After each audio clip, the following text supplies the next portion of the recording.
Auburn getting some love from an unlikely source. In the world full of podcasts, he's the undisputed heavyweight champion of hot takes, an Auburn sports homer, master of the boog, and message board legend.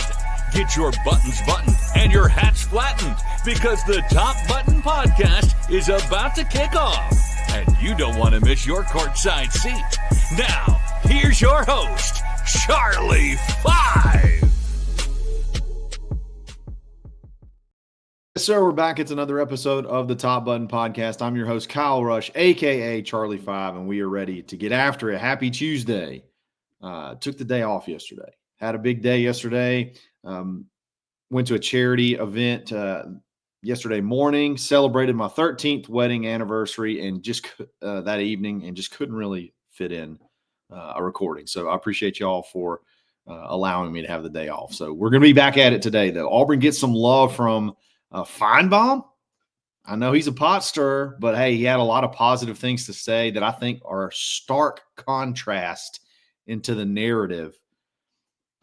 A stark contrast to the narrative that was sort of drummed up a little bit over the weekend. We're going to talk about that. Another ESPN analyst gives Auburn a lot of love.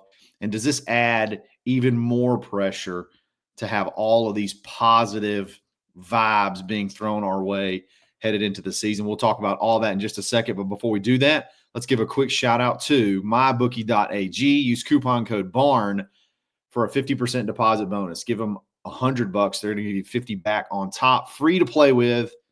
Hit that sports book. Win big. Easy deposits. Easy withdrawals. It's mybookie.ag. I know when everybody hears the name Finebaum, you're sometimes, especially if you're an Auburn fan, like you cringe a little bit. You prepare for the worst. You're on the defensive. I'm guilty of it too. But he's had a lot of positive things to say about Hugh Freeze this offseason and what he's done with the roster, and has a lot of high expectations going into the 2025 season. I want to read something that he said. To me, that is a stark contrast from what we heard over the weekend. So here it is. I came away from talking to Hugh Freeze pretty upbeat. Finebaum said on his podcast, he's got a lot of players he didn't have. He was honest about that yesterday. I like their quarterback situation. Came away really upbeat. Does that sound like the goal is 6-6 to you? If Hugh Freeze said our goal is 6-6 to Finebaum, Finebaum would have taken that and he would have absolutely destroyed Auburn. He would have, if he came away with the thought that Hugh just felt like all he had to do was get to 6-6, he would have had a field day with that. He would have blistered us all over, for weeks. This is a failure. This is this. This is that. You can just bet your bottom dollar, if that's what Finebaum came away with, that it would have been, we would have not heard the end of it. And it would have made a lot of people even more angry than they were over the weekend. Another thing that Finebaum said that I thought was, pretty interesting. He said, ultimately, though, I think this is a much better team. I like Auburn to be better. Are they good enough? I'm not sure yet, but I think Auburn is trending in the right direction. I think all of that is incredibly fair. Trending in the right direction, vastly improve the roster. Is it to the point where it's a championship contending roster year after year?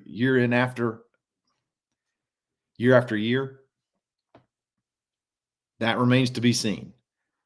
I don't know. There's still some questions. I'm not sure that we're there 100% yet, and that's what he says, as well. I think that's fair. That's fair. I think you can. It's okay to see that Auburn and Hugh are building the roster and moving it in the correct direction. Really, honestly, that's never really been the question. That's never really been the big question of the first 2 years. you can see steps to improve certain positions. The questions have always been about what do you do with that? What do you do with that talent? What do you do with that roster? And Hugh has a really good chance to answer a lot of those questions this year. Finebaum says he thinks the opener is a little bit scary. It's a hostile situation on the first Friday night with a new quarterback, but I think they'll live and die with Jackson Arnold. He said that on McElroy and Kubelik in the morning. Love that show too, by the way. And that's there's a lot riding on Jackson Arnold. There's a lot Hugh has riding on Jackson Arnold. If you have a lot of concerns with, last year's Jackson Arnold versus this year's Jackson Arnold, I think that's incredibly fair, but you're starting to see a lot more media speak out in almost support that, hey, it was a good move. It's going to be a good fit. And that has to make you feel good. We're going to talk about at the end of the show, we're going to talk about all this positivity. Does it kind of add a little bit of extra pressure? We're going to talk about the meaning of that here in just a minute. But before we do that, let's give a quick shout out to Rhoback.com. Use coupon code BUTTON20 to take 20% off your order. If you love polos and you love zany prints, a lot of fun prints, you're going to love this. You're going to love this store. The stuff feels great too. It holds up. It looks good. I wore my Auburn Aubie licensed Rhoback polo to the charity event yesterday. Aubie was there. Aubie was fired up when he saw it. They got a lot of Auburn licensed apparel. They're going to have more, I'm sure, as the football season draws closer. Save big. Use coupon code BUTTON20 to take 20% off your order. We'll be back right after this.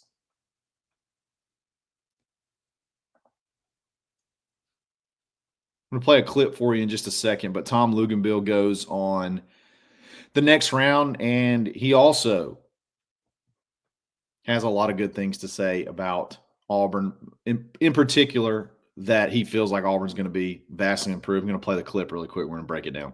In the blank, the most improved team in the SEC in 2025 will be? Most improved team, Auburn. I think that they're going to be much improved at quarterback, not just with one guy, but as a whole group. And I think as we're seeing now in college football, that it takes a village sometimes if you're going to get through and figure out a way. The quarterback room, man, it's almost unanimous. When you hear people talk about the quarterback room, everybody has the same message. I think, honestly, what's funny to me is I think there are some position groups that maybe have improved a little bit more. I guess the key word here is improved. Because if you have obviously have a low floor and there's a lot more room to improve. But everybody always goes to the quarterback room. And I know that the quarterback is the most, at times, not at times, it's the most important position on the field. Let's just call it what it is. You look at championship teams almost year in and year out, you're going to have a pretty solid quarterback there that you can depend on to make plays. But, I do think the quarterback room is a lot improved. But, man, there's just some other position groups that a lot of work was done that I think may end up being stronger position groups than even the quarterback room. I mean, you look at offensive line. I can't say enough about what was done on the offensive line. There is a massive canyon between the number 13 overall tackle in the portal and the number 1 or 2, depending on which site you look at, tackle in the portal. And that's Percy Lewis versus Xavier Chaplin. And you went and you got him. Again, that's if you're going to point, if you want to point to last year and say, oh man, but I mean, look what happened with Percy Lewis. I'm just saying that gap between those two is massive. And then you throw in the Mason Murphy from USC, who's got starting experience, who can jump in there and get in the mix and compete. And then you bring back Too Tall. This Auburn offensive line is going to be greatly improved as well. And they were honestly pretty good at times last year. It just got when there's those tricky spots where it was like they know what we have to do and we know they know what we have to do. That's whenever you would have issues, whether it was obvious passing downs, obvious running downs, stuff like that. But man, everybody is almost unanimous on this quarterback room, and it's hard not to see why. You see Hugh light up about talking about Deuce Knight. You got Ashton Daniels that's still not here yet, but he's going to be here soon. Compared to what you had last year, it's just it seems. And then obviously Jackson Arnold, it seems night and day. Most improved is sort of like a double-edged sword. Again, I've already talked about it. Most improved team in the SEC. When you're 5-7 the year prior, I mean, if you win 8 games, that's a pretty huge improvement. You win 9, that's almost close to 100, not quite, but close to 100% improvement. So I get why Auburn is a prime target for that particular quote unquote award of most improved. But also there has to be a little bit of substance behind that. There has to be a little bit of, hey, I'm not just going to pick the team that lost the most games and assume they're going to rebound. Like, what have they done to actually prove that they can rebound? And I think it also shows how close the team actually was to being pretty good last year. A couple of silly things happen here or there that go a different direction. And you're looking at if you look at that with no bias and you're just looking at how the games played out, you're like, man, that team's much better than just 5 wins. They fix a few things, they can make a huge jump in 2025. So is this adding more pressure to the plate though? It's fun, don't get me wrong. It is fun to hear positive things about Auburn. It gets exhausting. It has been exhausting these last, honestly, it's been way more than just 4 years. It gets exhausting always talking about Auburn having a chance to be good and then not achieving it. We joke that we like to fly under the radar because what I think is we don't want to get our hopes up and then have them crushed. We want to have zero expectations and then, have us overachieve, I guess. It's fun. It's fun to have these expectations at times, but on the flip side, coupled in with the fact that the results of last year happened the way they did, and the results of the first year happened the way they did, and some of the heartbreaking, inexplicable breakdowns at times.